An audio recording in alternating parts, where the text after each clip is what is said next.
do you think, having covered the NBA for as long as you have, the overall legacy of Mikhail Prokhorov is?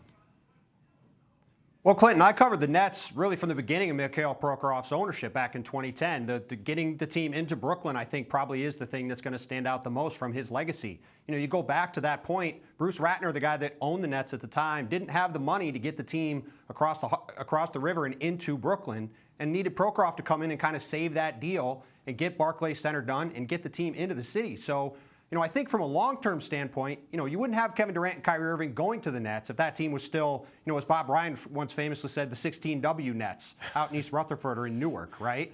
So I think that's the long-term legacy. But obviously in the interim, you had the Carmelo press conference that you guys, I think, referenced in the clip at the beginning. You have all the money they spent and all the draft picks they traded for the Celtics back in 2013. It was a really tumultuous 9 years, but ultimately, I think you have to look at where the Nets are from where he took over to where he's giving them off to Joe Tsai now, and you have to think they're a lot better off. Also, he was a guy that, very differently from a lot of other NBA owners, appeared that he could have actually played in the league. He had some level of personality. He was a tall dude. He knew basketball. What do you think that was like in terms of what he brought as an owner, in terms of star power, for lack of a better term, to the NBA?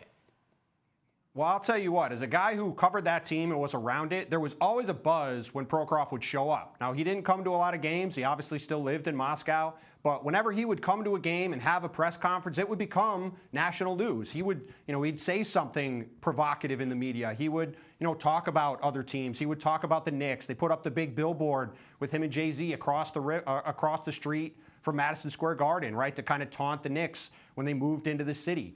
You know, he really kind of, you know, revived the Nets and turned them into a team that the Knicks actually had to pay attention to as to one that they could just, as opposed to one that you could just ignore. So Prokhorov was kind of a larger-than-life character in a lot of ways.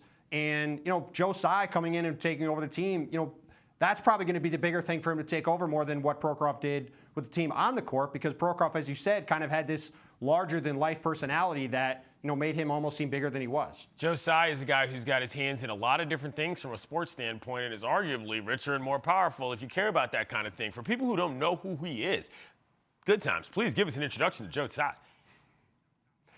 So Joe Tsai is the co-founder of this company called Alibaba, which is a huge e-commerce company in Asia. And he's got, like you said, he's got a ton of money, and he's a huge basketball fan. And I think when you go back and look through the past several years at guys that have bought teams, whether it's Steve Ballmer with the Clippers, whether it's Tillman Fertitta with the Rockets, right? When these guys, Mikhail Prokhorov with the Nets, when these guys come in and buy teams, they tend to make make big statements right away and give themselves, you know, a big platform to kind of go out and either make big moves with the team or at least raise their public profile. And I have a feeling Joe Tsai is going to be a guy that people are going to know about. Is, as you said in the lead-in, with Kevin Durant on the way back, with Kyrie Irving, with Karis LeVert, some of the other young guys that the Nets have, this is a team that's going to be really good for a while, and Joe Tsai is going to be right in the middle of all that. Thanks for watching ESPN on YouTube. For more sports highlights and analysis, be sure to download the ESPN app. And for live streaming sports and premium content, subscribe to ESPN+.